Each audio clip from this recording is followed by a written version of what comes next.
and welcome back to another exciting episode of Adventuring Academy. I'm your humble Dungeon Master, Brennan Mulligan. This is our show where we talk about all things related to running tabletop games at your table, all the tips and tricks and theory behind collaborative storytelling with your pals in this wonderful medium we call tabletop.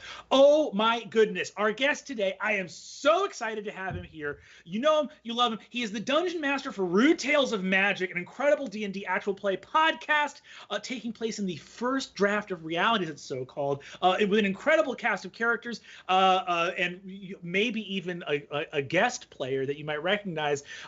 His work has been featured on Late Night with Tess Myers, We Bear Bears, also an illustrator of an ongoing series called Swan Boy. You probably know this incredible comedic mastermind from all kinds of awesome webcomics you've seen, including the originator of the One Fear webcomic, as well as the Sharks Are Smooth guy, fellow story pirate and acclaimed Dungeon Master, Mr. Branson Reese. Yeah! Hey! Oh, Brennan, what an intro! Jesus. Thank you so much. I need you to hype me up from go to the bodega. I know, just bouncing around, throwing rose petals in front of your feet. It's what I love doing. I love to hype. What can I say? Branson, it's a goddamn delight to have you on the podcast today. How are you doing? I swear, right? Yes. Oh, fuck. It's so fucking nice to see you. I don't know what I can say and not. I know the location of our troops. I don't want to say that on the air. You know, but I just want to be careful. Of course, there's highly confidential information that needs to be kept close to the chest, and I understand that. Branson, so we've known each other for a long time, well prior to being in the Dungeons and Dragons tabletop actual play space together. Yeah. We knew each other back from improv days in New York City and doing Story Pirates together. Which is something, I feel like Story Pirates is one of those things that a lot of people in our Dimension 20 world maybe don't know that well, but would be absolutely amazed at the secret mafia of some of their favorite creators and performers that share this commonality of a Story Pirates background together. It's wild. I feel like I can smell it on people, when they've done even a week of Story Pirates. It's like, it gets in you, especially when you start young, and it becomes part of how you perform. It's yeah, you're right. It's this shared, it's a little secret handshake. It really is, and it's an incredible thing too, because it's very funny for even being because I think one thing that Dimension 20 and Rude Tales do sort of share is at times an extremely adult sensibility in terms of content that is run across. Yeah, once or twice go to some potentially gory or insane places, or make light of some, what would a television censor say, adult themes. I think a television censor would walk into the river if they had to deal with, it would just I quit. It's not worth it. It's not worth it. This is the end for me. This episode is 3 minutes long. But I do think that there is a Story Pirates vibe and commonality, even though, so for those who don't know, Story Pirates is an awesome organization that takes the words and ideas of young people, goes to schools all around the country, and helps kids learn creative writing and storytelling, and then has adult performers go and perform those stories writ large, as big sort of goofy comedic adult performers, so kids get to see adults honoring their words and ideas. And I feel like you can tell a lot of Story Pirates too from having this ability to tap into this gregarious, living cartoon, larger than life energy, which for me, I see that energy so much within Rude Tales. So I want to turn it over to you to talk a little bit about giving us the sort of whirlwind tour of the Branson Reese biography in terms of just your creative and storytelling sensibilities leading up to Rude Tales, because I think that one of the things I love the most about Rude Tales is how, in the same way that I have mutual friends, who have their work informed by different elements of culture, friends of the show, like Matt Mercer, and how incredible he is with the incredible high fantasy of the world that he runs. Oh yeah. And Murph, who runs a NADPod, who has this incredible mind for encounters and this sort of like rich, epic plot lines that kind of mirror to like when I think of like Final Fantasy, I kind of think of Murph. And then I get to Rude Tales, and it is this gregarious, larger than life. Like you've talked about how much Looney Tunes is a about it. I've never shut the fuck up about it. Oh yeah, I love Looney Tunes. That was my guy growing up. You know what I mean? It just was like that was the. I've talked with this Carly on Rude Tales. We've talked about this before. Of like when I was a kid, I don't know what happened on Nickelodeon. They just bought up a bunch of like Looney Tunes real estate. I don't know what happened. It was just always on. And so, you know, when I was a kid back like, let's say 10, 13 years ago, it was on all the time. I'm currently, let's say 22, 23 maybe. It was on all the time. And it just like got into my brain. This was like before I was like reading very much, is before I was like listening to music. It was like, that was like one of the first primary influences. So like for me, when I'm running Dungeons and Dragons or Rude Tales, like it's, people sometimes, you know, like a fan will be like, Branson, like, how did you like design? What were you thinking when you designed this encounter? And I always want to be like, buddy, like this is like year one of me with Dungeons and Dragons. This is like, you know, I'm an old soul in terms of being like a cartoon dipshit. Like, so my first instinct isn't going to be like, what's the stat block on this orc? It's going to be like, all right, there's a big guy. That means, you know, he's going to hold you at his arm's length and you're going to swing at him saying why I ought it. Like that's the rules. You know, that's like how reality works for me, or how I think it should work. I love that as a jumping off point, because I think that what people, not to get all cosmic about it right away, but in terms of a lot of fans of shows have this kind of like order to chaos spectrum, like law versus chaos spectrum, that they tend to sort shows on.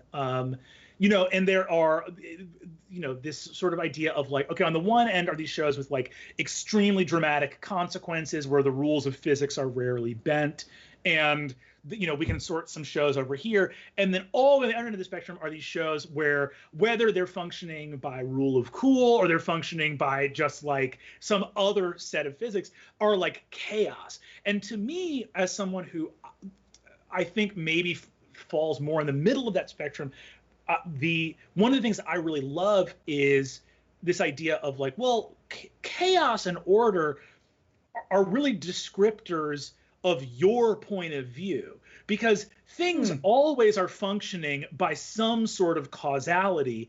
And when we understand that causality and can name it, we call that order. And when we are unaware or in the dark about the system of rules, we call that chaos. And I think that what the sort of sense of comfort that brings to me is when I listen to Rude Tales of Magic, the systems at work within it and the guiding principles that guide you and your cast, who, for all the incredible shenanigans, and oh boy, if you haven't listened to Rude Tales, the shenanigans, that name again is Rude Tales of Magic. You can iTunes, I think it's on Spotify. You know, 5-star review would go a long way. Hard plug in the first 15 minutes. Hard see. But what's so incredible about it is that for me, especially as someone who went on and guested on it, like I think what I love about what you just said is this idea of cartoon logic is a form of logic. The physics of getting an anvil dropped on you and then you accordion pop out and wobble off down the street. There are things about that are reliable.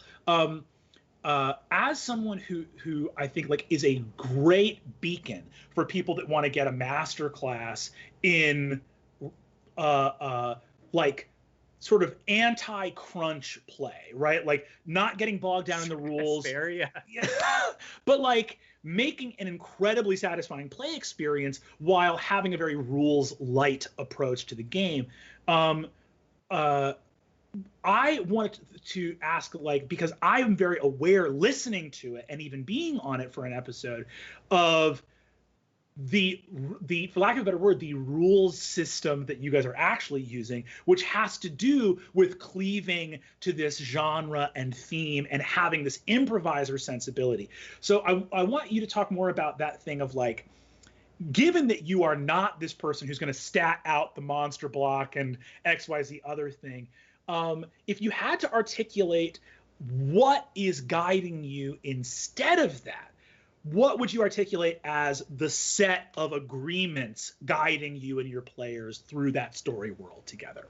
Brennan, that's a great question. Thank you for asking. Trying to match your energy here, and I see if I can do it. I get a little manic, but I guess I would say probably what it is. So you remember that scene in Who Framed Roger Rabbit? Everyone knows the scene. It's, you know what it is. But maybe some people listening at home are young, or maybe they're very old and they don't know it, or maybe they don't care about, I don't know, but you haven't seen it. There's a scene where, Eddie Valiant is handcuffed to Roger Rabbit. He's been going through hell. He's been doing everything he can to get out of these handcuffs with Roger Rabbit. And he finally he gets a saw and he starts sawing through the handcuffs, and the table that he's like, the little chair, the desk or the table he's using starts wobbling. He's like, could you give me a hand here? So Roger Rabbit slips his hand out of the handcuff and puts his hands down on the table to steady it. He starts sawing and he looks up and he says, you mean to tell me you could have done that the whole time? Roger Rabbit slips his hand back into the handcuff and says, not anytime, only when it was funny. And that to me is, I saw that movie when I was like 3 and I was like, got it, I'm done. Like, that is, you know what I mean? It's like, that to me is like, that's as good a rule as, or I think of the rule, it's like, the rules exist. They're there to help us. They're there to, like, if I can use the rules to, like, for a good joke or something, like, boom, we got them, and I'll use the rules like as stringently as possible to get there. But if they're in the way, fuck them. I'll just toss them out the side of the car and we'll just use them later if we need them. But they're there to inspire something, and if we can't use them for that, then fucking take a hike, rules. I love that. And again, I think what you're saying is this idea of, like, there's an element to something that I've seen thankfully kind of disappearing, which is like a couple of years ago, there was just this glut online of grammar. I always get it mixed up between prescriptivist and descriptivist, but these, I think, grammar prescriptivists, people that were like, here's the correct way to speak English, right? And very quickly, people that actually study linguistics go, well, actually, every form of the language has its own unique grammar. This grammar comes from a kind of received pronunciation, upper class English. Yeah. Like, the grammar you're describing isn't divorced from a particular subset of the society that just happens to codify rules that were organic and intrinsic to them. And, I've seen a lot of great sort of sociological points made about, like, hey, these like incredibly cut and dry grammar rules actually just kind of serve to weigh down people who have to learn effectively a second language if they didn't grow up within a group of people that used that form of grammar. That's or nice as to a hear.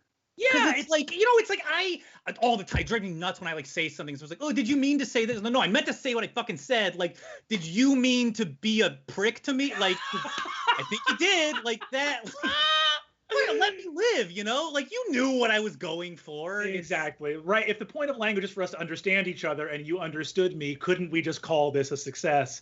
But there's an interesting element too of that sort of very prescriptivist grammar being used to catch people that are not from the club, right? Like, you're not right. Like either you have to spend a tremendous amount of time and energy and effort to switch to this other grammar that is like maybe not first, like not, you don't know like the back of your hand, or if you can't do that, you're going to get caught as like not using the correct grammar.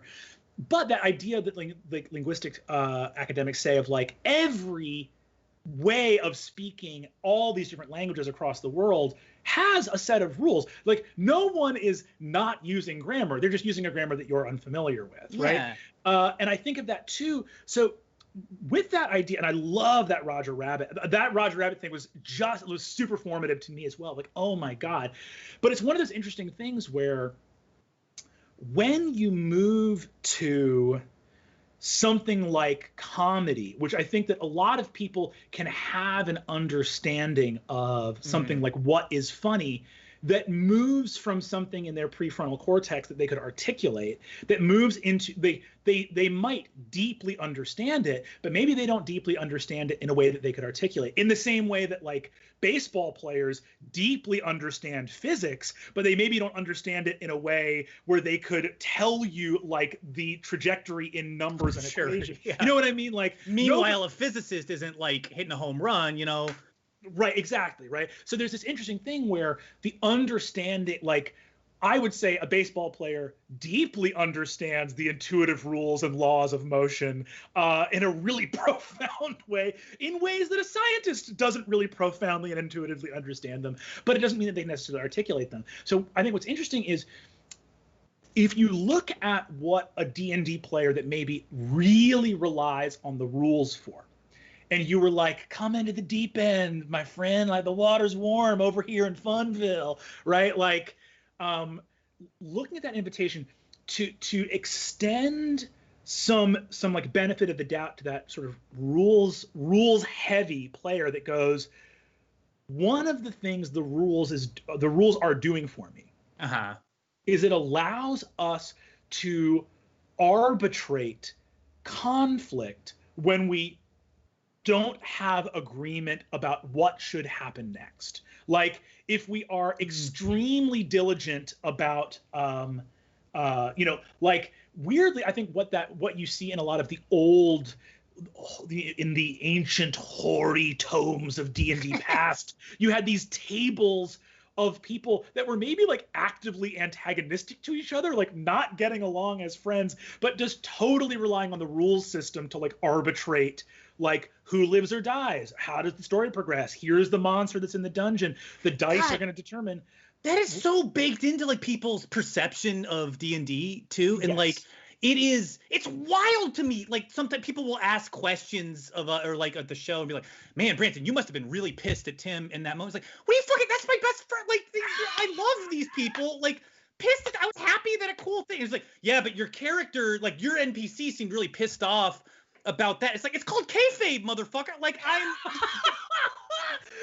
you need me to act like that was a big deal. Like I'm happy for my friends. Like come on. It's called kayfabe. I love it. I just love watching I just love I love Rude Tales of Magic so fucking much, and especially because you look at the DNA that like birthed it, and just the fact that we have referenced professional wrestling and Looney Tunes as the it's so good. But so to let's say that because I think that we have a lot of people who watch Adventuring Academy who want to play in that rules light way, but I think it's this thing of like, okay, if you are going to leave behind the formalness and the comfort of this stony architecture of the rules of D&D, what is it that we can invite you to take on instead? So like to look at this thing that the rules are providing, which is a way to arbitrate conflict and a way to arbitrate disagreement about the way a story should go. Looking at the style of your podcast, what is it that stands in if not rules? Like in other words, how do you and your players navigate getting all of these different minds on the same page about where the story should go? And if people have moments where maybe the horses are pulling the cart in two different directions, what tools do you use to get those horses going in united purpose again? Oh, I mean, I've got a few answers for this question. And like one of them's really frustrating, which is like, sorry, but it's like, we just know each other really well and they're old friends. And it's like, that's the actual answer. I think like a lot of the time is it's just like, I know this tone of voice from this player means like like we're swimming out into like actually uncomfortable water. And so you just steer it around. It doesn't have to be a whole fucking production, you know? And it's just like, oh, got it. Easy fix. Doesn't even need to be a thing we talk about. We can just, because we know each other really well, or they can tell in my voice that it's like, okay, Branson's actually at the end of his rope here and he's going to die if we keep doing this. So and they're good, you know, they're my friends. Like they're not trying to kill me on air. Like they're trying to make a fun game and advocate for their characters in a way that like a shouting goblin is not going to be able to help them with. That's like, because that's who I'm responsible for playing in that moment. And so like they're going to put, and that's why the horses are going to go in different directions. But we know each other, and we know what, we can see each other. It's a little, I sometimes feel like when we're doing Rude Tales, it's like I'm Kennedy in the 1960 debate, and it's like, if you can see me, I'm winning the debate, but if you're just hearing me on air, I'm losing and Nixon's winning, because it's like, you know what I mean? It's like, I got if anyone watching this, it's like, you can see I have these two fucking dinner plates in the middle of my head that like convey a lot of information emotionally. But when you're just listening to a podcast, sometimes it's like, that'll just be silence. Like I might have like a meaningful eye contact exchange with like Chris or something, and like, all you're hearing when you listen to a podcast is like silence. So I understand why somebody would be like, how do you guys do that? And it's like, we just look at each other. Like, we're just in the same room. We just look at each other. It's simple as that. But the other thing I think that is like probably more actionable and usable for somebody who's like, how do you do that? Is we listen to each other. It is so much of it is listening. And also I know these guys from improv. Like we all have like a shared improv history. So it's like, we know improv basics. We know how to yes and each other.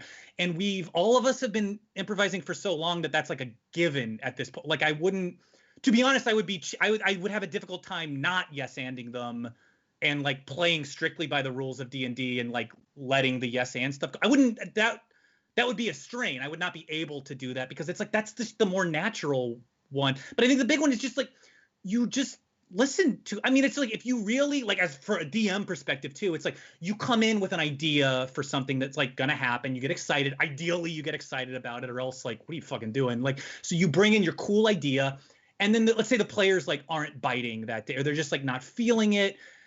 If you're not listening to them, that's gonna be a train wreck. That's just gonna be you shoving a cool idea on them as they like try to communicate with you that like, we don't want to do this. Is like, my character wouldn't want to do this. This would be like a pain in the ass for, like, I'm just not, this sounds boring to me, God forbid. Like I think if you're just actively engaging and allowing yourself to throw everything out and just start over fresh every single moment, like if you do that, I think you're going to have a fun, very easily handled rules light game. That's how I think.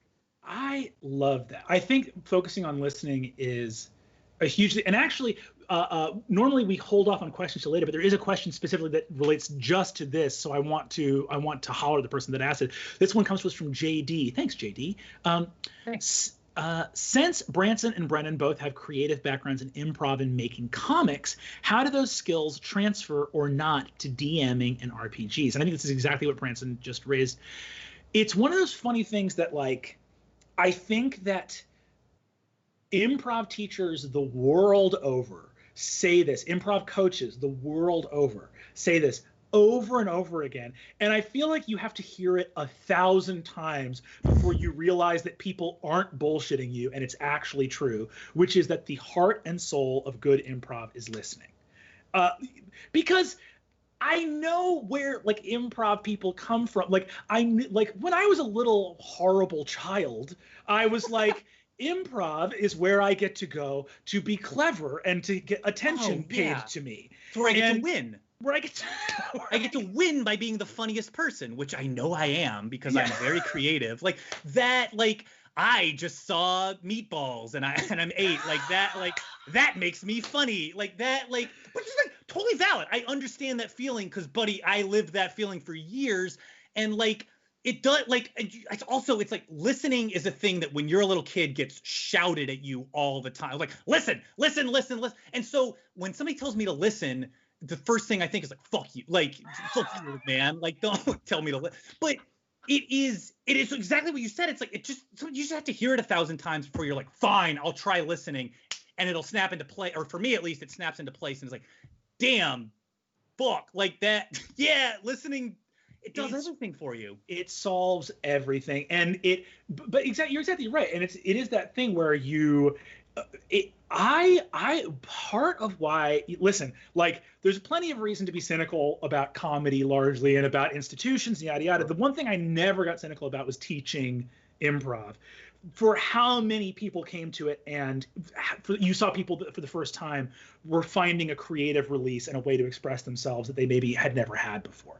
And what was so funny watching over and over again about improv classes was how poorly served people that came in being like, I'm pretty funny, and would just bomb. And people who maybe didn't see themselves as being like the funniest or the cleverest person in the room would, just by being present and by caring about the other person in the scene with them, would drop bombs and just blow people up with these reactions and responses. Because of course the funniest thing would only come about from these organic moments through which someone was actually seeing another human being.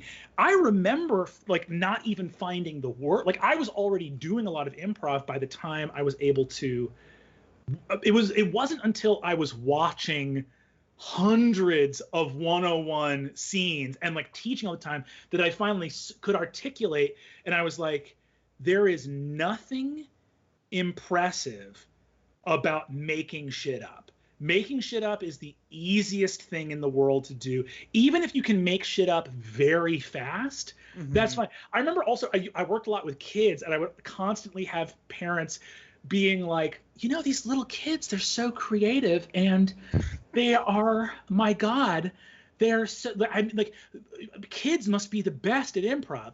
And it would hurt my heart to be like, no, they fucking suck. Are you kidding me? No, they can't. They don't listen to shit. They don't listen to shit. But that was so funny. I never said that because there's always like some kid's mom. So you're like, yes. Who's paying you to honest, you know. Yeah, you're like, Timothy is so wonderful. And you just watch these kids who absolutely are not yes-anding each other. But that's the thing is that working with kids and then also working with these adults in these 101 classes, you do see that like, oh, cleverness, wittiness, even creativity, like speed of being able to come up with something, are at best fine.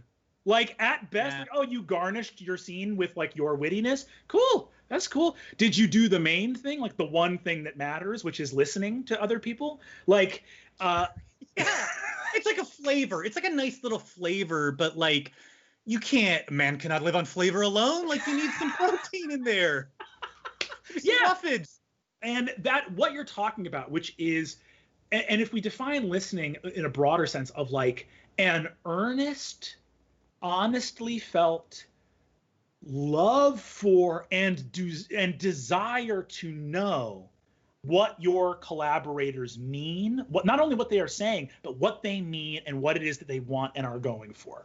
And like, that is, like you're saying, that is the bottom of our food pyramid. Like that, you need that more than you need anything else. And all of that wit and cleverness and creativity is truly seasoning on top of the nutrients, which are giving a shit about the internal reality and the expression of self coming from the people that you're collaborating with. Yes. I mean, like, I agree. Like a positive example of this, like on Rude Tales. For me, on Rude Tales, an excellent positive example of this is Allie Fisher, who plays Cordelia on Rude Tales. I know every single time on Rude Tales that I've just like given an exposition dump, or I have a character who's like, the rules of my philosophy or this town are this. The second I hear Allie say, wait, then I know, okay, the next 40 minutes we're set, because she just actually listened to me, which is honestly more than I can say for what I've done to my own words. Like she just listens to what I said. The whole cast does it, but there's something that like she'll be like, wait, hold on. And just that little moment is where it's like, whoa, like clearly I know I've said something impossible or contradictory or both. And then it's like, well, and so we're set. Now the next like 30 minutes of the show is going to be them either riffing on that or exploring that, or now we meet the God who made that possible. Like, easy. It's so fun. And I know exactly what you mean. It's that, because again, the magic of improv and thereby the magic of these role-playing games, because I think that what people are getting at, and why I think people can look at Rude Tales and kind of be like amazed at like, but if you throw the rules out, or if you structure things in this way, where are the rails that the story moves on? Where are the things? And I think what Rude Tales does so expertly is it shows you like, hey, the only thing that ever really mattered to begin with was the spirit of the law. Like Yes. There's, you know what I mean? It's like, because we all, it's so funny because when people rely, in that classic dichotomy of what matters more, the word of the law or the spirit of the law, right? The letter of the law or the spirit of the law. We all know you don't have to read that much news to see how much advantage can be taken in a society that only values the letter of the law, right? I think back, talking about like influences from pop culture, I think back to that line from Mr. Smith Goes to Washington, where Jimmy Stewart goes like, I wouldn't give you 2 cents for all your fancy rules. I'm going to butcher the quote right now, but he says, I wouldn't give you 2 cents for all your fancy rules if they didn't have a little bit of plain, ordinary, everyday kindness behind them, right? That like, yeah. Which is, first of all, makes you want to weep. But second of all, I think gets to the point of something, which is that it is really hard to find a formal solution for a group of people who don't care about each other's well-being, who are not listening to each other. Yes, yeah. It's like all the rules in the world, they just don't do it. They don't have the same, like, I can't, like, God, if you don't like each other, what are you doing? Why are you playing this game? Go play chess with a computer. Like, it's fine. Find your difficulty setting and you're fine. Yeah, exactly. Truly. But there is that thing where, and again, like, to me, listening is the greatest act of, like, in this case, love for your friends, like compassion at the table, and that everyday kindness. It is that thing where rules can help, like formalizing and making formal structures around things can help, because they can exist as agreements we've made. We go, okay, we've said that this is one of the ways that we're going to take care of each other. That's great. But again, like, that is the vessel holding the substance, which is this desire for us all to thrive together and tell a story that we love and care about. Yes. And if that soul, if that spirit is not present there, you're going to have a really hard time, kind of no matter what formal structure you've set up around it. Like, if that spirit needs to be the priority, that, like, everyone being what we say a lot, like in online discourse a lot, like, of being in good faith. Like, are we in good faith in this agreement with each other? Are we in good faith moving forward? And what shows like Rude Tales do is, I think, show you that if you focus deeply on that spirit, and that's a lot of what improv rules are about, is like, hey, this might seem kind of highly informal, like we're never going to have a script, but by focusing on these guidelines of letting that inner spirit of existing in good faith flourish, we actually see that you can cut out the middleman a lot and move forward into something really exciting by just having honed in on that spirit of the law there, right? Yeah.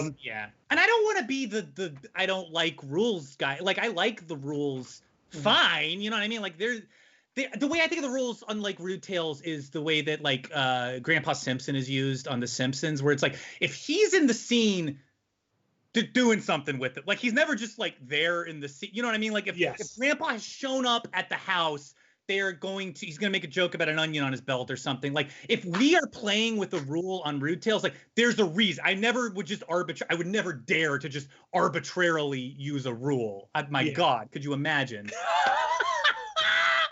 But that's what I love too, is there is an element of purposefulness. Like, obviously, I think that what is very cool about a group of incredibly advanced improvisers, like the cast of Rude Tales, looking at these rule systems, is improvisers do have a kind of ruthless efficiency. Like, we're only going to be in this scene for X amount of minutes. We're going to move through it. We're going to try to find a relationship, find a game, move forward, and have as much fun as we can. Like, for all of their, like, informality, improvisers kind of do have a ruthlessness of, like, let's go, like, whatever works, like, let's move. And it's like we're all the predators, you know, and it's like you're looking for the red zone on, like, the scene.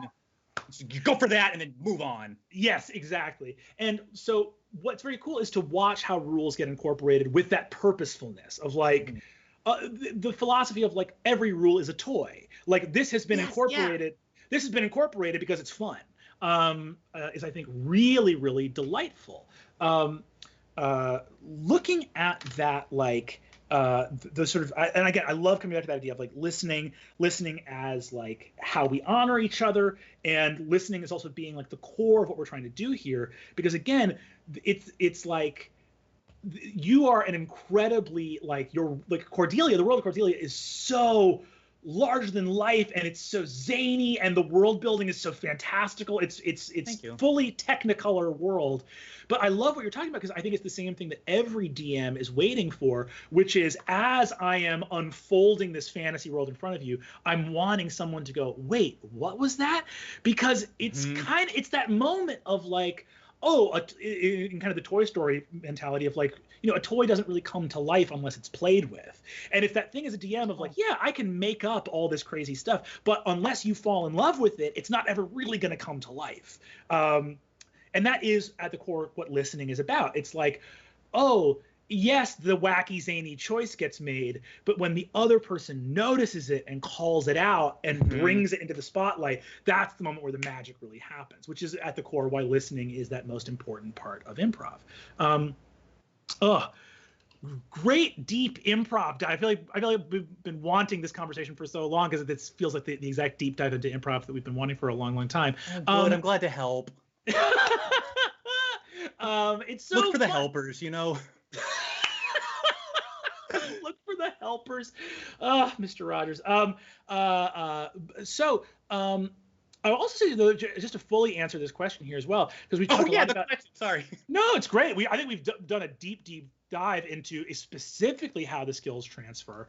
And again, I think for people at home, just a great piece of advice, which is that, like, I am a big fan of formal agreements, both in terms of rules and in terms of codifying things to be like, hey, especially if you're using like safety mechanics at your table, like lines and veils, those things are incredibly, incredibly important.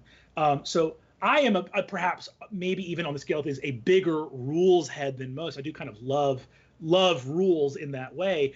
But I think that what is very emblematic about all of this is that there are no amount of rules that will keep you safe if the deeper underneath spiritual truth of liking each other and wanting to have that good faith support of each other, like that needs to be worked on. And I think what's funny about improv training as well is people think that kind of like spirit is either there or not. And what improv has kind of taught me is like, no, that is something that is worked on. Like the spirit, like that sense of good faith and that sense of wanting what is good and listening to and supporting each other, that is absolutely a skill. Just because it's kind of like ethereal and like of the heart doesn't make it not real. It's incredibly real. And there's like a lot of practice you can do to like hone that. It is a muscle. It's just like any other thing. It's like if you work it out, it gets stronger. And if not, it atrophies. It's not like the ghost of Dell, like whispering into your ear. Like it's not, it's just, do some reps. Just do some reps, just listening to somebody, and just do a few a day. If you get tired, you can go back to not listening to people, and you'll get better at it. Yeah, it's very funny. All of those ephemeral emotional things. It's so funny. We live in a society that I feel like constantly wants to devalue intuition. It wants to devalue insight. It wants to devalue these kind of emotional aspects to things. And it's so funny because, again, going back to the roots of improv and RPGs, I remember teaching classes with people and saying stuff to people in a one-on-one, like looking at another adult and pausing a scene and being like, hey, so-and-so, like, hey, Rob, I need you to understand, it's very clear that you don't care at all about what your scene partner is saying. Like, you haven't reacted to anything they've done. And having an adult look at you like a deer in a headlight, like, what? And being like, yeah, man, it seems like you don't care about other people. Do you note that about you? and watching them just be like, why? And be like, well, your scene partner said that their character was hit by a car, and you said that you needed to make a phone call because your butt was too big. And I mean, you make that call for sure. You got to take care of that butt. But like, do you see how like you took a thing you thought was funny and completely ran over your scene partner and didn't say anything in response to them, and how and you watch a person be like, do I not listen to people? It's like a really intense, profound thing. So it's like, it doesn't even, like, people that are playing games at home, like, check in with yourself, because you don't need to be a villain in order to not be listening to people. People might be like, well, I'm a good person, so I'm sure because I'm a good person that I'm listening to people and always honoring their choices. No, it's a muscle. Like, you check in. You might need to have practice. Well, also, the moral dimension to listening to, like, plenty of villains listen to, like, Hannibal Lecter is listening to Clarice. That's like, you can still be, that doesn't make you like a good person. Just like, You're not done if you've listened to somebody. Yeah, that's so funny. I love the idea of Hannibal Lecter, especially what with the non. Now I'm thinking of the non-listening Hannibal, like Clarice being like Dr. Lecter, and Dr. Lecter's like, I want to eat people. Like, no, listen. I don't like it in here. I don't like it in this cage. Cool. I think we're going. Oh, so I wanted to go to the other half of the question, which was talking about comics work, which is very cool. In terms of shaping Cordelia, because I think as a DM, you're one of the few people who's like doing a lot of this preparatory work before sessions, and obviously you have a tremendous prolific. You actually, I believe, also there's you have a comics collection called Hell Was Full. I had it right behind me here. Hell Was Full from Oni Press, available wherever books are sold. Don't use Amazon, but anything else is fine with me. Hell yeah. Well, so I want to talk about that a little bit as well, because obviously comics work is very similar to what DMs do in terms of like, you're going to sit down for a second, do this preparation. It can be a little bit like isolated and lonely, like you're working and doing this stuff, but it is in itself creative work. I see a big connection between the sensibility of your comics and the inherent games and comedic life within Cordelia. And also kind of the general philosophies, I feel like. Do you see that kind of translation coming over, and how much of your comics brain is lighting up when you're doing DM prep work for Rude Tales? That's a good question that is, to be honest, is a little difficult to answer because I've never not been me. It's like I have a tough time. There's no like control group of like I can just be another guy for a few days and see how that feels. Like so I think it's probably pretty connected. I mean, for me, it's like I love making comics, and I think of them most as like a vent. It's like, I got this idea, I should just like put this down somewhere, or like that's the same thing. It's like it's a muscle, or it's like I'm just gonna work on comics for a while, and in doing that will make me better. Just because how could you not get better at something you're like doing and paying attention to while you're doing? But it is, I mean, it's lonely. I'm a social creature. Like it's lonely work doing comics. I mean, the Charles Schultz quote of like, somebody was like, how should I get into comics? He was like, don't, it'll break your heart. Like it's, as a sad guy, but like, I feel that though of like, but man, it's a lot of hours of just like sitting by yourself and like drawing. And what's nice about that, and what I think that ties into me of like when I was doing live performing too, of that feeling of like, well, this one's just for me. This is, when you're spending that much time by yourself. I'd be curious to hear what your feeling on it is, but like for me, it's like, I'm spending all this time by myself making a comic. Like, God, if I don't like the comic, like, what's the fucking point? Like, so it makes me a little bit better, especially like when I was early on performing. I was like, when I was like maybe 20 and I was first starting off, as a little bit of like turning to the audience of like, you like that? Like, whatever, make you smile. Like that kind of like dying old vaudeville comedian energy of like, I'll slip on whatever you need. Like that.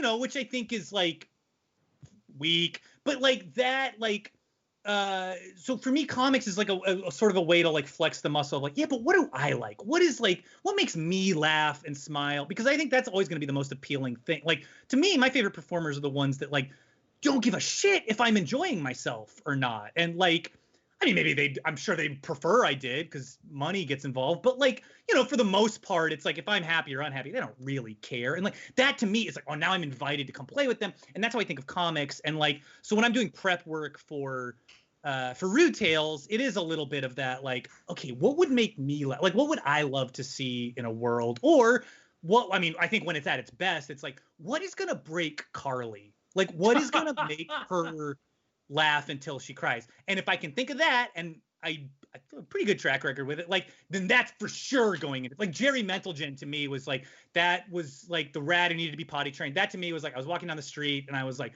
you know what would fucking wreck Carly's shit? And there was like this guy, and I put him in the show, and it did. And like, that's why. It's because it's like a little gift for the player, because like, for me, what's very frustrating about comics and why I don't do them more, honestly, is like, it's isolating and it's lonely. And so it's nice. It's nice to have a little bit of a balance where it's like, I spend, a few hours alone, and then that gets me really excited to share something with people. And then it just creates this sort of loop. I think that there's something within that makes that I definitely identify with, of like, when you are doing DM prep work, even though it is as lonesome as crafting like comics, or it's as lonesome as sort of any kind of writing work, you have the faces of the people that you are trying. I don't know. It's like being a toy maker. If you know the children that you're making the toys, it's like, it's like, oh, this, like, I know that this could bring joy to this person. I know that the way their laugh sounds. I know the way they'll look if something incredible happens and they're amazed. Like, and weirdly, it's a way of like tricking your brain into doing at times hard work, because you're getting that little like anticipatory serotonin, that little bit of like, oh, I actually can envision.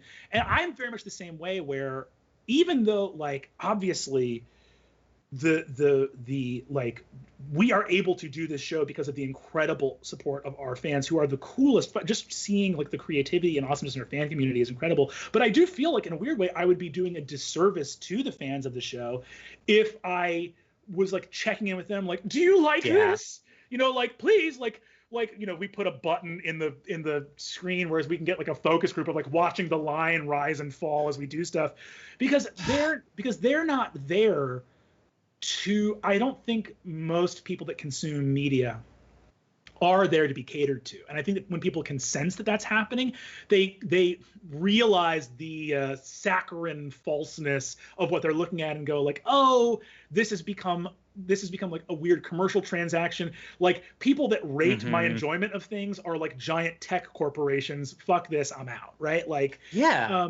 as opposed to people going like, look, we've come here to be a part of this table, and this table is like is served best if Brennan is serving Lou, Siobhan, Allie, Murph, Emily, and Zach. Like, that's what we are here to see. So I think that like honoring your players and keeping that relationship kind of as like sacred as possible. And I think you see a lot of D&D actual plays talk about that, and being like, we try to balance our creating something that will be meaningful for our audience with preserving the integrity of this game, which does feel like a little family in its own way. Yeah, I mean, it's like, you know, it's I would rather, as a fan, I mean, I can't speak for any other fan, but I know for myself, I would rather be a little pissed at a thing I like because they didn't do the thing I wanted them to do than to get I remember when, I probably shouldn't talk shit about this movie, but like I remember seeing Zombieland in theaters when I was let's say 10, and I just remember thinking like, this feels like they just hit a fucking checklist of everything that like guys of my like, you know what I mean, like my like bracket, like my economic breakdown and like race and age and everything. It's like, I don't, did you want to do this, or did you want me to want that? Like, I don't know, I felt very like taken for a ride there. Fully. And I also I think what's great about that point too is, when I think about the works of art that have meant the most to me, all of them have things in them that deeply bother me. Oh yeah. And it's very funny, but I think that when you try to find, like, there is that good piece of artistic advice, and for people that are watching this too, that are like trying to make their own games, like, attempting to please everybody is a great way to please nobody, right? Like, yes, yeah. You know, and I think that's very, very true, that at a certain point you do have to just follow your artistic heart in creating something that resonates with you and hopefully resonates with your players, because that, at the end of the day, that's the only way that you'll be assured to have integrity. Love that. We are flying along. We got to jump into some of these ding dang questions. Let's do it. Hit me. Let's do it. This first one comes from Callum. Thanks, Callum. How do you introduce a recurring villain and ensure that they don't die in the first encounter, whilst not making them so overpowered that you risk TPKing your PCs? This is a great question, and I feel like there are mechanical elements to this question, and there's also narrative elements to this question. There have been some wonderful villains in the world of Cordelia that we have introduced thus far. some of whom have gotten their own theme songs, masterfully produced. Thank you. Oh, yeah. Oh, my God. It was written by Tim Platt, produced by Ben Kling, sung by Rachel Winitsky. Beautiful. Branson, what are your thoughts when you introduce, because this gets into an interesting thing, especially when you're talking about being governed by the rule of cool, or you're talking about being governed by a more Looney Tunes kind of laws of physics in the world. The idea of villains is very interesting, because this gets us into a thing that is, I think, hard for improv to navigate at times, where you get into the world of, I don't give my players what they want if I'm always giving them what they want. Because I think we've all been in situations where, which is hard. I think those are that's where you're pushing improv to its breaking point sometimes, because you get to a world where you're like, because I sometimes felt this as a PC when I'm playing, of like, what do I want? I want to kill the villain the first time they show their fucking head. The first time they show up, I want fucking next, right? But I understand that for story reasons that can't happen. So how do you handle in Cordelia the introduction of villains? How do you introduce their level of power or their level of scariness, both mechanically and narratively? This is a great question that, like, to be honest, I don't know.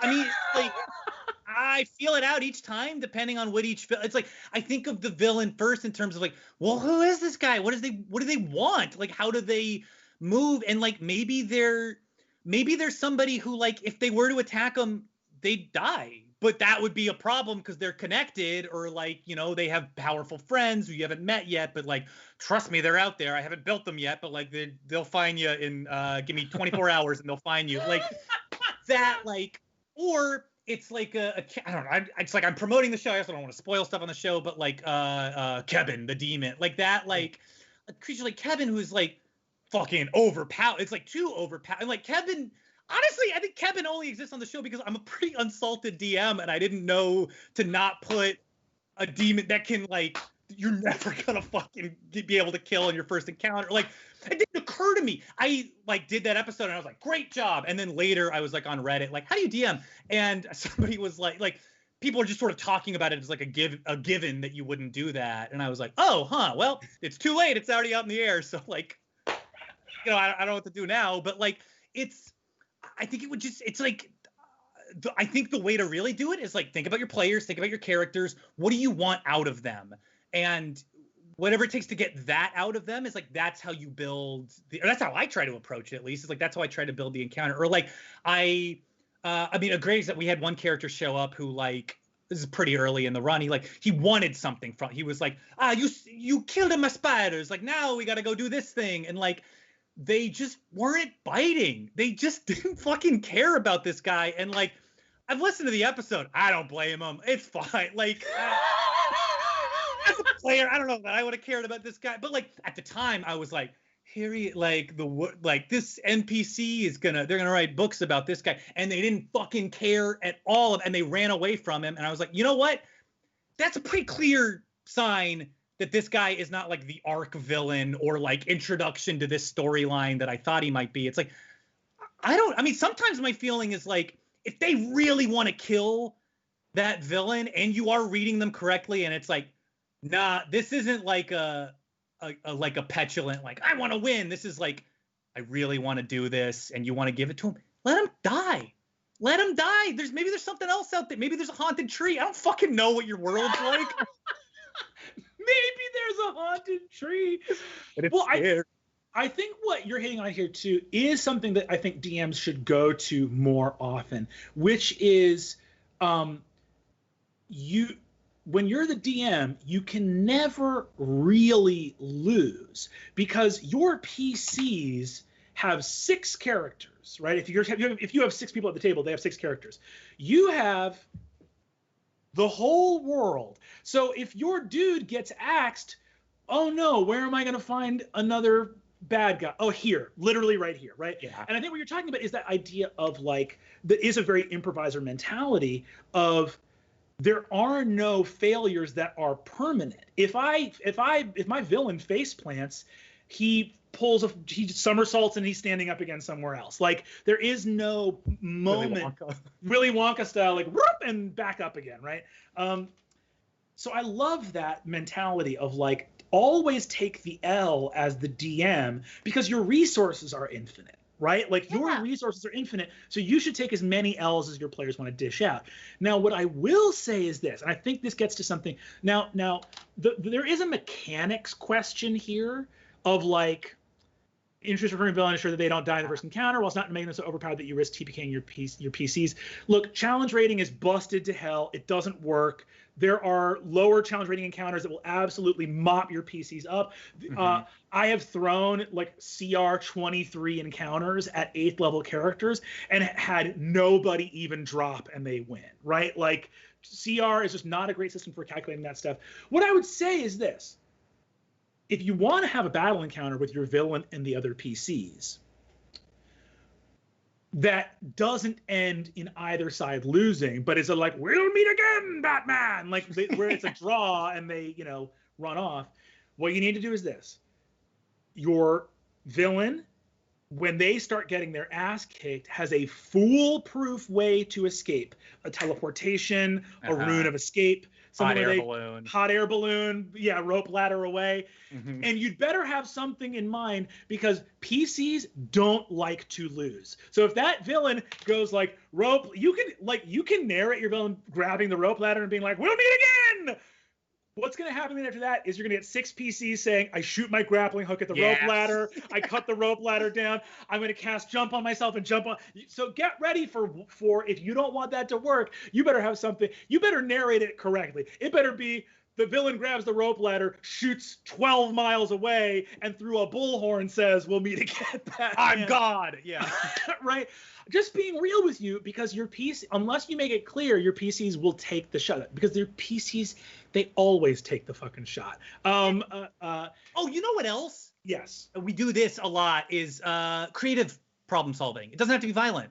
Yeah. Let them, if they come up with a creative, so I do this all the time on retail. If they come up with a solution that I didn't see coming, which happens constantly because I'm A, not God, and 2, an idiot on top of that. Like there's like, they're going to surprise you. Let them reward them when they're like, aha, I trigger this memory of his that would reduces him to tears. It's like, start crying, man. Like, let them, let them try something else that's not combat.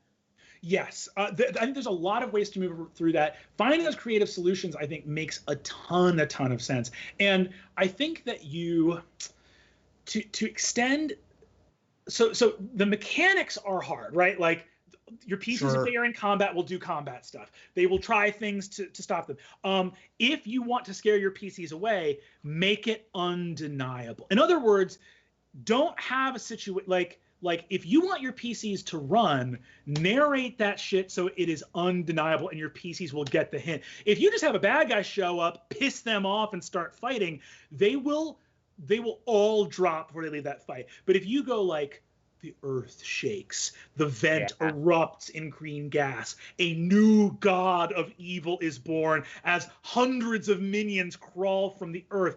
You sense a moment as they are birthed from their horrible elder god sacks of bilious green slime that Beautiful. They look around and say, where are the people who botched the ritual? Where are they? And you see one shadow near you where you could slip away. Your PCs will take that bait. But if it is any less subtle than that, or any more subtle than that, I should say, if it's any more subtle than that, they are probably going to roll initiative. Yeah.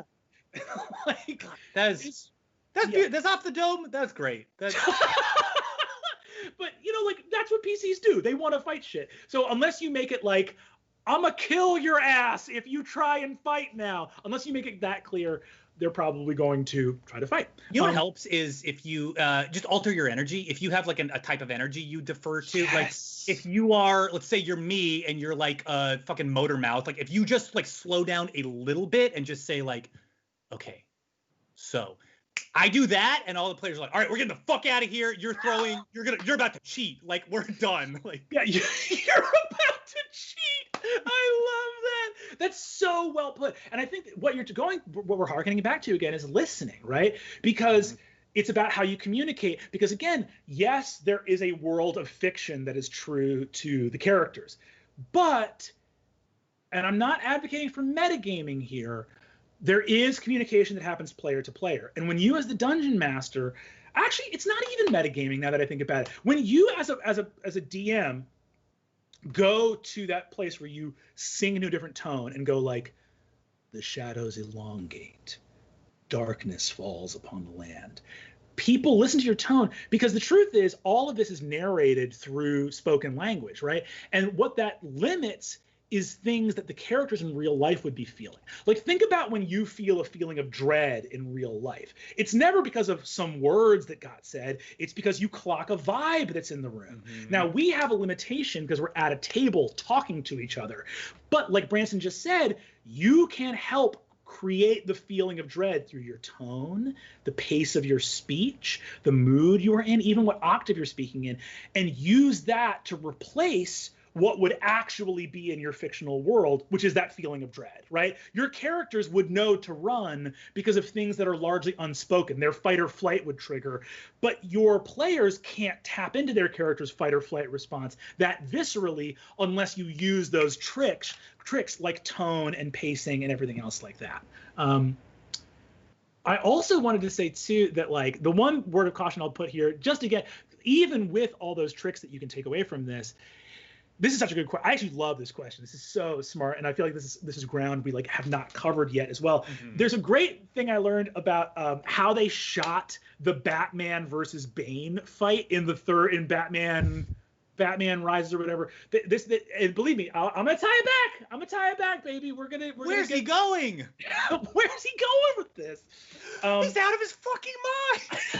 He's off the rails, baby. Which is the way they shot that.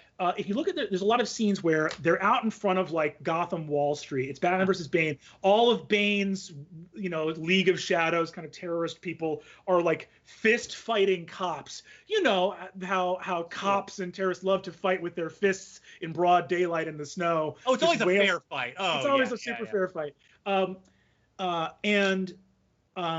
That the coverage for that, it's like so hard to follow the fight. Everything's in super close up. And what I read about it was the reason they edited it that way is that anytime they went to a wide shot, it became a goddamn farce. Like anytime they went to the wide, yeah, because there would be like they didn't do fight choreography for this like 200 extras that were there. So you'd end up with one of Bane's League of Shadows people like whipping around from like the only 2 pieces of fight choreography he had, and suddenly he's holding an AK-47 right behind Batman who's just talking. And there's this moment where it would just be like, okay, don't shoot Batman for some reason. And I love that piece of trivia because it really goes to show like, oh yeah, that don't make no goddamn sense. Like, why would, like, yeah, Batman's having this climactic encounter with Bane and they're like trading barbs. And if you move the camera out a little bit, you'll see a League of Shadows guy with this huge metal pipe not hitting Batman over the back of the head. Just waiting. Just politely waiting. Yeah. In D&D, you don't have cool editors to cover up that fuck up. So the thing that this person's asking in their question that's really, really correct is you have to put thought into tropes that are always, like, in other words, nothing like DMing has made me realize which tropes are bullshit. The biggest trope that's bullshit is if your heroes don't have a reason to listen to that villain's monologue, that villain's not getting that monologue out, baby. Yeah. It's fucking over, man. They're going to run away. They're going to slit his throat. That's probably one of the 2 things. One of those 2 things, right? Like, if you have someone come out and be like, well, it seems the heroes of Gelgador, unless you have thought of a reason why they listen, that fucking villain is getting drop kicked right in the ass immediately, right? Like, we're not so different, you and like, yeah, exactly. So I think that, but what you want to let that do is inform your decision making with your villain. if you want your heroes to get to know your villain, you need to think of really practical reasons that they would get to know them. Either the villain has to be someone that the heroes are working with. Maybe they don't consider them a villain yet. Maybe there's an element of betrayal here, or maybe there's something in it for them. Or the villain has something that is really spelled out about why the PCs are bothering to hear them. Like there's a piece of information they need, or there's something else. But even if you do that, know that PCs are the most murderous goblins on the planet. Like if your PCs, if it's like, okay, well, they need a piece of information from the villain, your PC is like, I have speak with dead, let's slit his throat and ask his corpse. Like they will do that every time. It's, and I gotta say, and it's like that, I see that, I know you're not doing it, but I see that presented all the time as like, these players, like they're gonna try to pull one. It's like, I'm Brer Fox and they're Brer Rabbit. It's like, no, these are like, I'm helping them tell this story. So it's like, part of me is like, yeah, they're playing smart guys, you know? Like, so sometimes they're just going to be like, yeah, I kill him. And it's like, you know what? That's on me. Fair. He walked into it. But that's the thing, too, is all of the frustration in that Brer Fox, Brer Rabbit relationship is just that in the original Brer Rabbit stories, there's not 6 Brer Rabbits all probably smarter than you working together. So the frustration on the Fox's part just comes from like, I saw this trope in a movie and never thought about why it wouldn't work, and now I have egg on my face. And also, I'm not actually trying to hurt you. I'm trying to help you tell a story. Exactly. I love that question so much. Okay. Awesome. This next question comes just from Sam. Thanks, Sam. I just started DMing my first campaign a few weeks ago. Yesterday, I had a 3.5-hour session planned that wound up being cut short because my players plowed through all of the encounters much more quickly than I thought they would. Should I be preparing more scenes and encounters? How do you handle situations where players are moving through the story more quickly than you anticipated? Yeah, Branson, how much of a buffer do you like to have on your like pre-planned stuff? I gotta say, I appreciate this question. I think it's a good question, and it is one I haven't DM'd a ton, and I've really only DM'd for the Rude Tales group and a few friends at home. I mean, I DM'd like 4 times before I was like, all right, time to make some money, and like started a podcast. You know, it's like, I'm proud of the show. I wouldn't say that if I like thought the show sucked. Like, I'm very proud of the show, but it was like, I was like, oh yeah, fucking, I want people to hear this. I'm very proud of like what we're doing. But like, boy, have I never had that problem. I've always had the opposite, where it's like, all right, I have 2 things I need you guys to do, and it's like hour 2.5, and it's like, how are we looking on that first one? Like, so I don't. I mean, the buffer I have is like, I try. I mean, Chris, one time he put it as like, plan wide, don't plan deep. Like, have a lot of options of things that could happen, and I find that very helpful. And like, a lot of my favorite episodes are the ones where I really kept that at the front of my brain while I was preparing for it. Yes. But it's like, if you think of it like a railroad style apartment where it's like they go to this room and then this room and then this room, like, it's like that only can go so far, and they might be super fast. So I would just say like, prepare like 7. That's right out of my ass, but like 7 things or 3 things that don't go in any specific order that can be moved around, or just have a guy that has like a need, and so, you know, and that I think that'll let the world be a little bit more open-ended. That would be my advice, but I don't know if it's good, to be honest. No, I dig that. Well, I think plan wide and not plan deep makes a ton of sense. And I also actually do empathize with that problem as well, of like, hey, don't plan too much because they're not getting to it, baby. Like, we're going to have some goofs that are going to take up some of that time. Well, it's like they're having fun, you know. It's like, I'm not mad. It's like, it's much better this way. We're succeeding, exactly. But the what I love there too, it's hard to find the language for this, because I'm gonna stumble through this and try to find the language for this, because I'm going to try to answer this question with things that I'm sure will just beg more questions, which is frustrating. But like, to go over what you're saying, I know in my head when I'm thinking about them which plans are fragile and which plans are robust when I'm talking about planning for something. I wish that I could articulate what the DNA of those things are and communicate to people watching this show, but I think start to measure in your own head. And if I can use examples, right? Putting prep time into a character will always be better than putting prep time into an event, because a character will have more utility over time, right? Putting prep time into a villain's motives and resources will always yield more results in the long run than a specific contraption or a thing. Like, I guess the rule I'm kind of finding here is, like, think about work that exists in your campaign over stretches of time, and you'll almost always be better off because you'll be able to improvise in the moment. Like, planning moments is so fragile, because if any of the things that are needed for that moment you envision in your head to go off goes wrong, suddenly where you're left. It's your railroad apartment analogy, right? Like, they're going to go into this room and do this thing and have this interaction, which leads to that, rather than being like, here is a setting.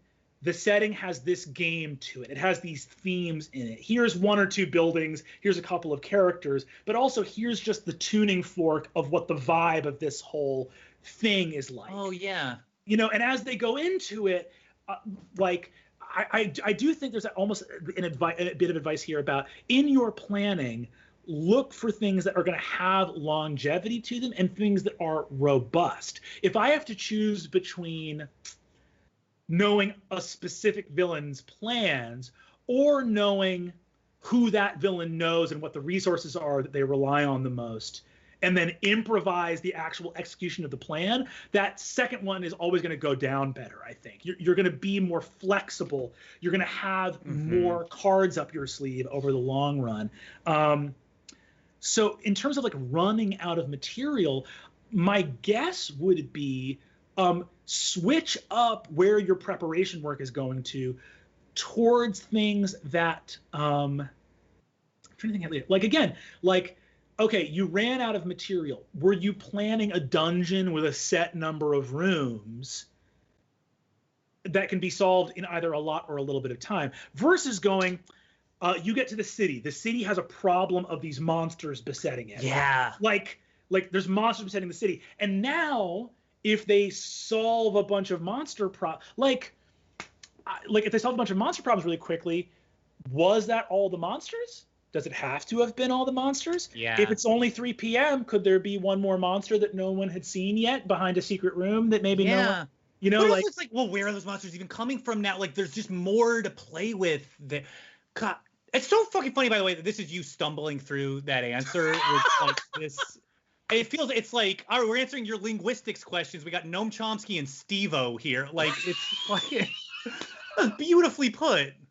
That's very kind. I don't think that you would be Steve-O in this scenario, although Steve-O, I wouldn't mind being the Steve-O. No, Steve-O fucking slaps. Yeah, he's a good guy. Incredible. So fun. I really do love that question, though. I think we have time for a couple more, don't we? This one comes from Sean Riley. Ooh, this is a lovely one. This feels a very good one for this episode specifically. As a DM, how do I feel invested in my improvisations? How do I escape the sense that I'm just making stuff up and thus it doesn't matter? Yeah. That's a great question, Sean. I got into a argument with your friend and mine, Mr. Taylor Moore, who is the producer of Rude Tales. Producer of Rude Tales, because I played D&D with Taylor for a little bit. Taylor's an incredible player, by the way. Awesome PC. Love Taylor to death. He rules. He absolutely rules. We love Taylor. We love Taylor. But Taylor was, when we first started playing D&D, Taylor was like, I could see that the magic just took hold of him. He was so enamored of it, and he would ask me, dude, yeah, he's so, like, immersed in it. So immersed, he loves it, and he would ask me afterwards. Like, was that planned? Did you plan that? Was that part of the plan? And eventually I had to kind of cop to it, because my style as a DM is I lean on improvisation, and I encourage people that are learning how to play of, like, this is kind of, I don't know that I mean this 100%, but there is a little part of me that goes like, you will never be so good at planning that you never have to improvise, but you might get so good at improving that you never have to plan. So I feel that strong.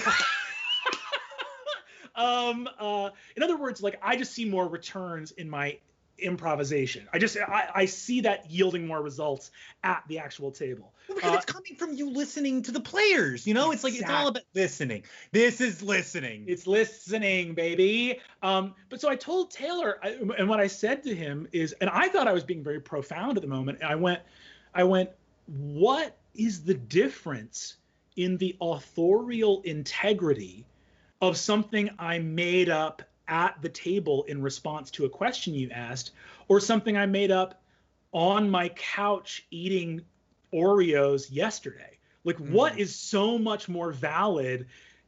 People put this magical importance on prep work as though because I came up with it in my underwear at my computer at 1 o'clock in the morning the night before, now it has this air of authority and integrity to it. Why? Based on what? And I said, I think something that I make up at the table has just as much integrity and validity as something that I made up a week or a month prior. And Taylor looked at me in my eyes and said, no, it doesn't. Dude, no, he'll call you on that, man. He was like, the stuff you made up ahead of time it matters more. And I was like, I just think you're wrong. But so I hear that Sean's question here.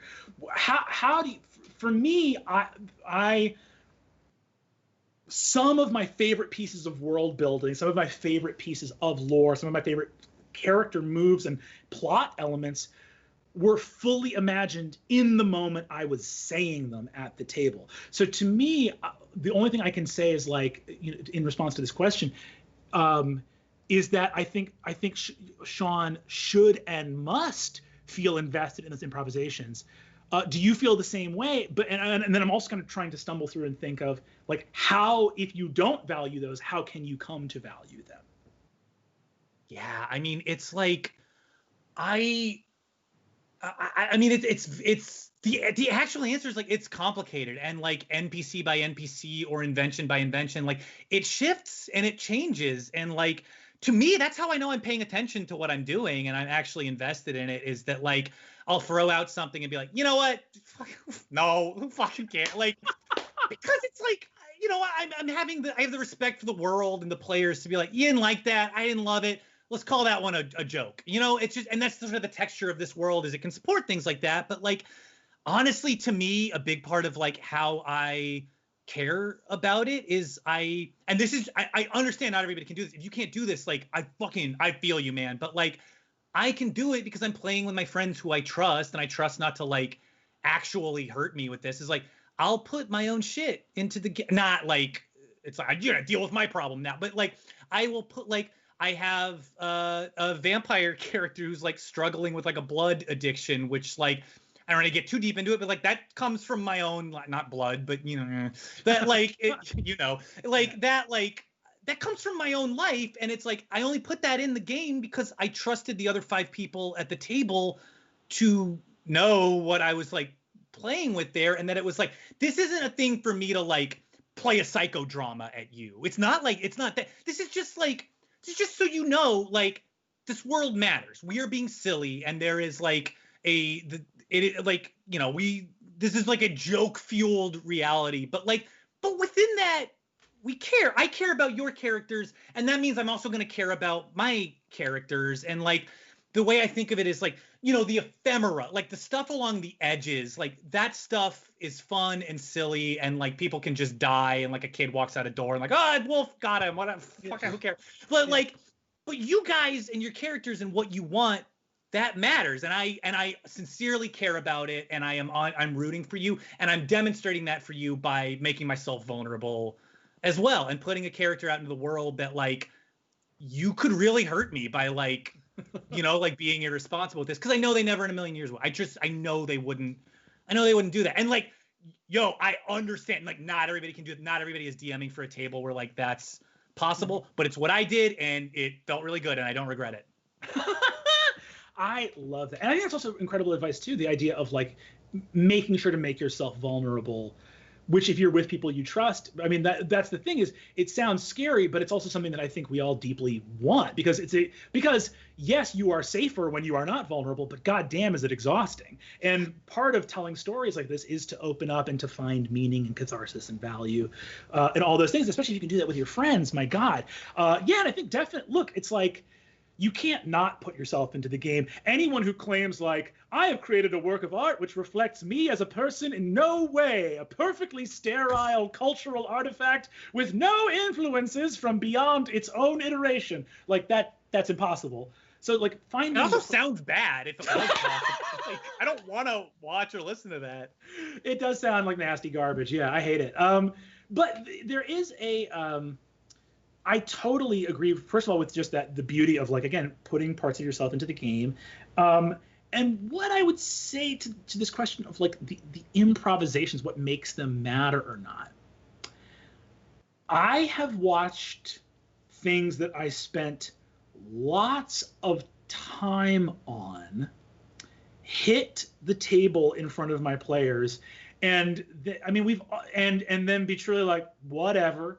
Yes. And I have watched things pulled directly from my butt and people go, this is the greatest gift. Listen, I think I've said this before, but like, if you get your kid an expensive present that you had to save up for, and it was, like you really want them to love it, and they open it up and they take the present and discard it and just toss it away and play with the box for hours and days and weeks, that's a successful gift. That is successful. Yeah. You've made something that people love. And so what I would say to this person is, you're having a hard time valuing those creations of yours which are extemporaneous. I think that it comes from a place of judgment which is not rooted in reality, meaning it is, what I mean to say is, valuing pre-created things over extemporaneously created things is fully arbitrary. Like, how could you articulate why that matters? Like, no, it's better because you did it earlier. What's better about earlier? You did it earlier. Like, there's no actual way to articulate why it's more meaningful that you pre-created something or that you planned something. But I know that if you're not already intuiting that, if that's not already embedded in your bones, kind of like, why would me just yelling it at you make you care more? So let me see if I can reorient here to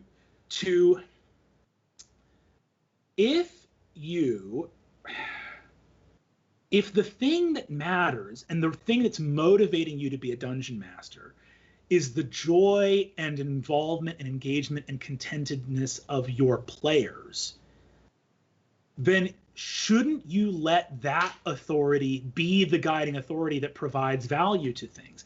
And I guarantee you, if you've played with the average D&D player, I would say on the whole, they tend to prefer those things created in the moment. We've all had that experience with the DM of the random NPC that you didn't even make like a last name for that gets swiftly adopted and loved by your PCs. So what I would say is this, right? Like,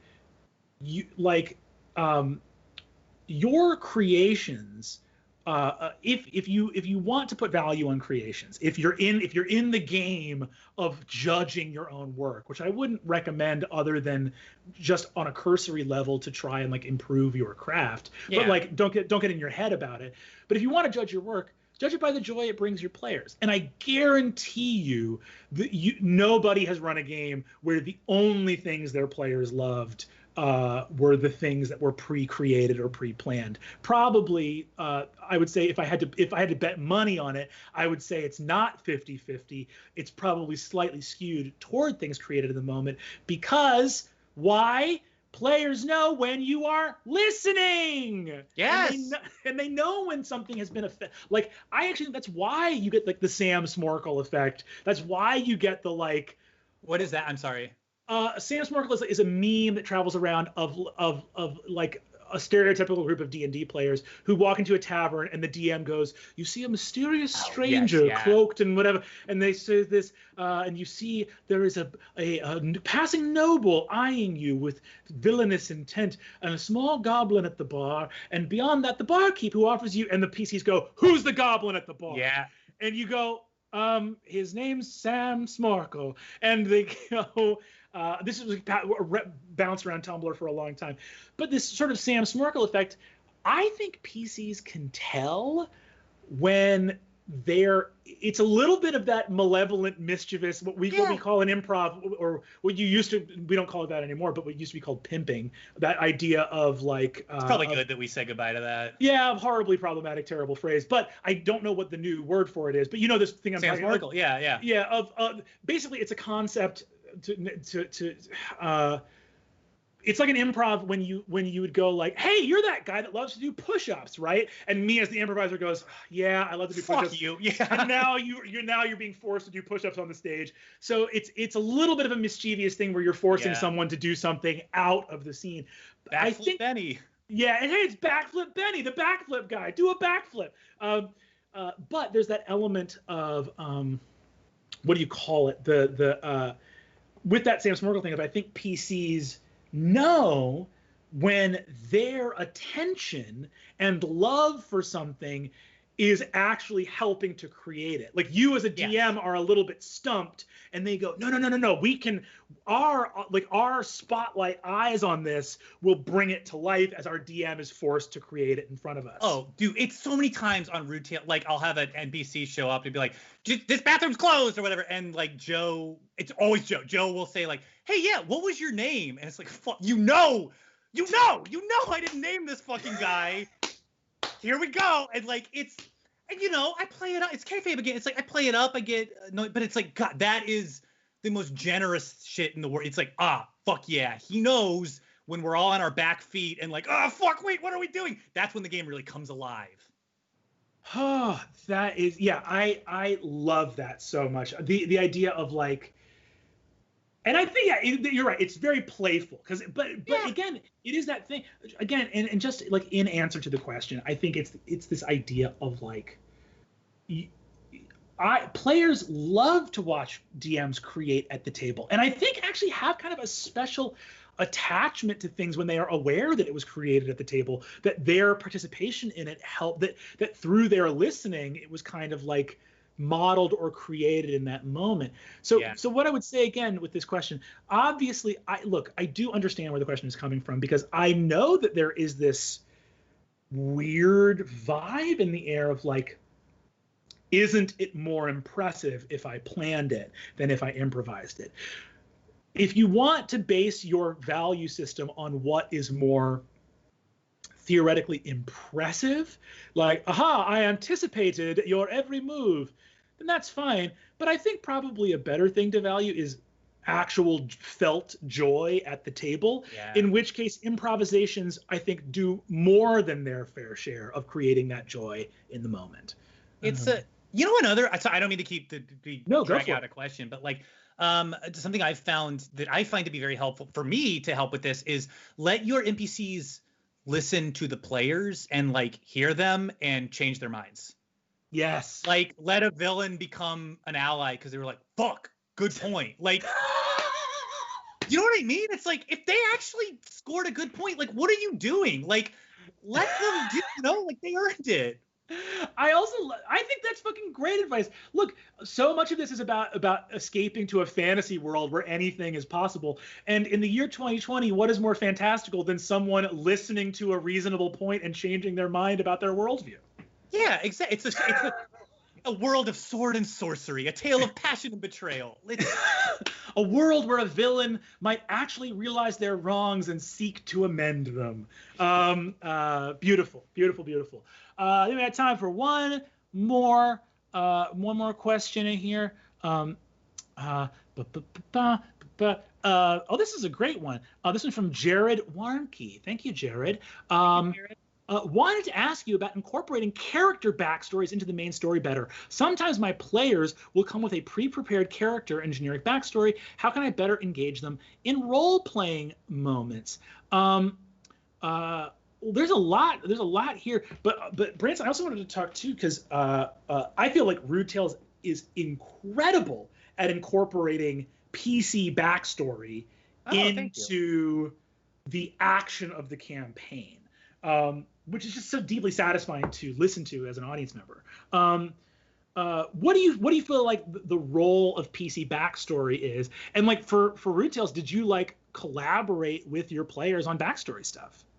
I do and I don't, and it depends on what exactly the backstory is. Like we have an episode where Tim plays this Kenku stir fry who like this is no spoilers. The first episode, he can speak as a man does, and he doesn't just mimic people, which like thank fucking God, that would be a pain in the ass. But like so, and he was like part of an old bandit group, and then like we had an episode where he meets the old bandit group that he was from, and you just learn a little bit about where this guy came from and what his life was like before this story. And that was one where it's like, I talked to Tim a little, or I was like, what did you see for the, like, what did you think? And he was like, I don't know.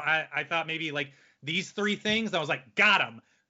You'll see these later. Everything else, I assume I have permission here. Anything you don't want me to touch on. And he was like, you fucking fly free, man. Do whatever. And I did whatever. And like, that's how, you know what I mean? It's like, the way I think of it is a little bit, it's like we're building a home together, and like I don't bring them a full-on wall, or like a full-on fireplace. Like I bring some bricks, and I'm like, I got this idea. What do you got this one? We're gonna put this one down here. I've got this one, and so we build it together. And so it's not my show, it's our show.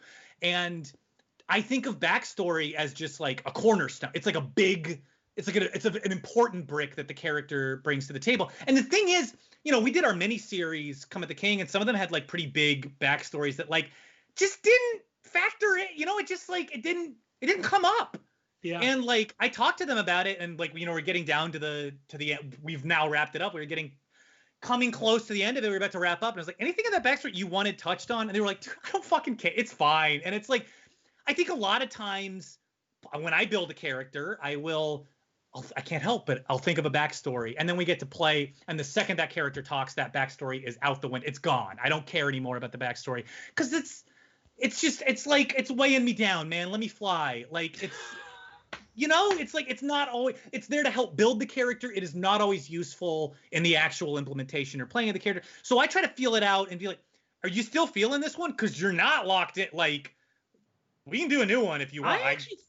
I think this is really important advice. When you're starting a new campaign, give yourself a couple sessions to keep things a little volcanic. Like, keep things a little, because I have definitely had that experience of playing a character. You're playing it and you had a vision. Maybe you had an idea for their backstory. Maybe you had an idea for what their personality is going to be like. And as you start playing them, you just realize like either A, this character just isn't shaping up that way. Like, they seem to want me to move in another direction. Or you as a player are like, this doesn't feel like it's vibing with everybody else. Doesn't feel like there's a million reasons to, I think, go back, especially in those early sessions, and do what's going to make things the most fun, even if it means slightly altering canon a little bit.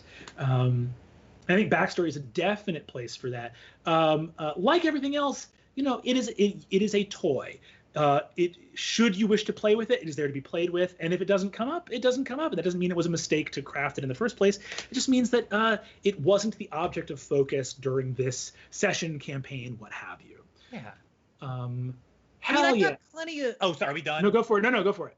I just had plenty of like backstory shit on Rude Tales that is like, I had this plan for the character, and they said one fucking sentence in the show that like contradicted that, and it's like, well, goodbye. Like, throw it off a canyon. Like, that doesn't make any sense anymore, you know, because that line that they said it for a reason. And I, you know, if I'm really listening to them and not listening to my plans from several hours later, it's like, you know what? That's better because it came from you. It can't have come from me. Like, I would just write a book. Otherwise, like, this is our story. So your line is very important there. Hell yes. I love that we have ended once again on the most important thing you can do, which is listen to your players. Gang, this has been Adventuring Academy. Our fabulous guest today has been Mr. Branson Reese. Thanks for having me. Oh, what a goddamn joy. Please go check out Rude Tales of Magic. Also, please buy Hell Was Full wherever fine books are sold, with the exception of Amazon. Boo, Amazon. If you could. I understand. Incredible thanks to Mr. Branson Reese. Thank you so much for being here, my friend. Thanks for having me. And to everyone else, thanks so much for watching. We'll see you next time on Adventuring Academy. Woo!